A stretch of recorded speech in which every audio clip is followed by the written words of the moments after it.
Haven't done a video in a while, and I'm getting ready to shave this nasty looking old man beard, so I thought I'll do one of these, and I'll even try doing it without my Pittsburgh Steelers hat on, so it's real simple. I just got these I picked up. I love them. Hold my drink. I got to pet this dog.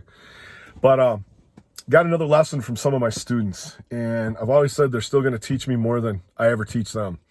And this one has got me fired up because there's a misperception out there in the world today of do as little as possible and expect the maximum in return. It absolutely drives me insane because I've tried to, my whole life, do more than what is expected and expect nothing in return. And I'm doing the same thing with my boys. But lately the world has been, I did this, I should get this, I'm entitled to this, or this world of entitlement. And all these people sitting around thinking that, hey, you know what? The world needs to mold to me. I should not have to mold to the world. This feeling of privilege, it drives me insane. And part of it is this overinflation with grades, which drives my brain right out of my cranium into another world. There's this perception that if I do everything the teacher said, I get an A. I disagree. See, to me, you do everything the teacher said, that's a C. That's average. You do what the teacher asked, and you do a little bit extra, maybe some creativity in there or something along the line, now you're in that B range. You get to that A range, that's excellence. If you look at it in the line, that's where you go so far over and above, you blow somebody's mind and do the unexpected.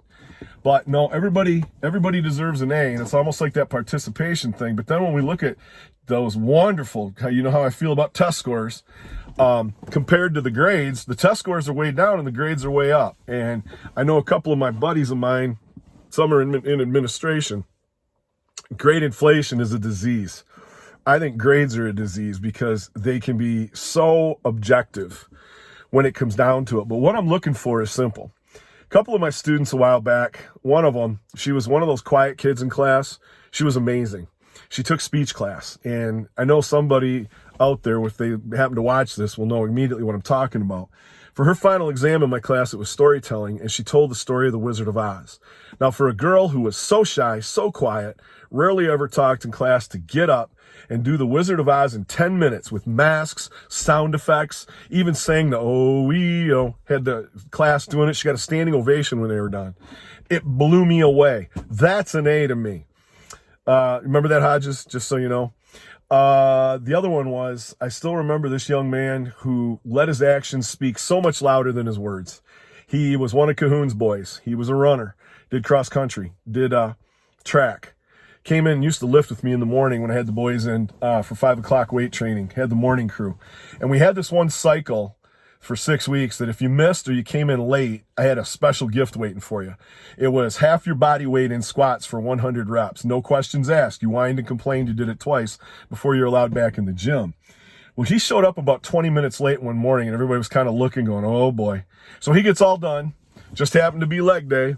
Walks over, never said a word. Puts half his body weight on. Took him about 15 minutes to get through his 100 reps. Walked out. I was like, man, that's the way to rock it.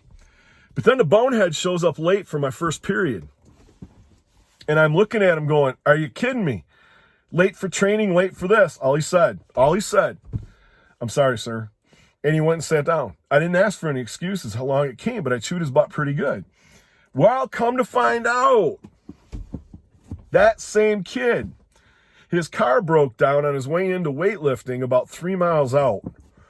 He jumped out, ran to the weight room, did everything I asked of him and more. And he still, when he got done, ran back, took care of his car. And even though he was late for school, he came and he never made one single excuse. You remember that, Grace? I do. I've never forgotten it because that's an A. That's an A plus. And I do believe, correct me if I'm wrong, that young man was Athlete of the Year that year. I miss that. I miss seeing those kids that do the extra. I go through some of these portfolios that these kids put together where it's supposed to shine and bring about their accomplishments, and they fight me. They fight me with trying to promote what their strengths are. And it's not about the portfolio itself. It's about trying to find a way that they can show their strengths, enhance, and show how they're working on their weaknesses. And if they never use it when they get into an interview, one of the things that they're going to be able to do is go, okay, I can show you I'm a good team player because they've gone through the teamwork section. I can set goals. I can achieve goals. And I can do this. I'm trying to teach them to do the extra because everybody's got the degree. Everybody's got the basics when they come in. What are you doing that sets you apart, that makes you desirable, employable, where somebody's going to go, I want to work with that person? One of the examples I use when kids ask me, I'll say, I went somewhere in the country to speak, and I usually get there, if I got to go on at 8:30, I try to get there about 7. And I'll never forget the one time I walked in and there was only custodians, 3 of them, and there was a tech guy setting up. I walked in, set my stuff aside, and I walked over and I helped them start putting up chairs. And the first thing they did was kind of look at me, hey, good morning, how you doing? And the tech guy was trying to put up these speakers. So I walked over and I held the ladder and I started talking to him. We got all done. I think we set up about 600 chairs as it came to it. I was sweating pretty good. We sat down and the guy offered me some coffee, but I had my Monster, of course. And he says, who are you? What are you doing here? And I said, oh, my name's Jay. I said, I'm here for the conference. It doesn't start till 8:30. I said, I know, but I've got this headset and I got this special thing I need you to hook up for me. He goes, why? I said, well, I got the opening keynote. And it went dead silent. And these 4 guys kind of looked at each other and went, wait a minute, you're the keynote speaker. I said, yeah. And they start cracking up because they cannot believe that here I am helping them set up chairs. Here I am helping them set up the speakers because they had a couple prima donna speakers that are out there, had to have a special parking spot in front, had to have somebody meet them to carry their stuff in, had to have this, and this, and they show up 10, 15 minutes before they're supposed to talk and go on. And I got hired back there a couple of times too, and it was my actions. But what I'm trying to instill in people, and especially my boys, if I have you take out the trash and along the way you see some more trash, don't just walk by it, pick it up. Do the extra, because I'm telling you, it'll get you so far in life. But the key is to do it and don't expect anything in return. This minimal effort for maximum return is becoming such BS. I don't know if my head can take it anymore. That bottom line with it is you got the lotto expectations. I'm going to pay $1. I'm going to fill in my bubble sheet. Give me my millions. And that drives me insane because that happens, what? 1 in a billion chances, however that works out. I don't know. I don't do math.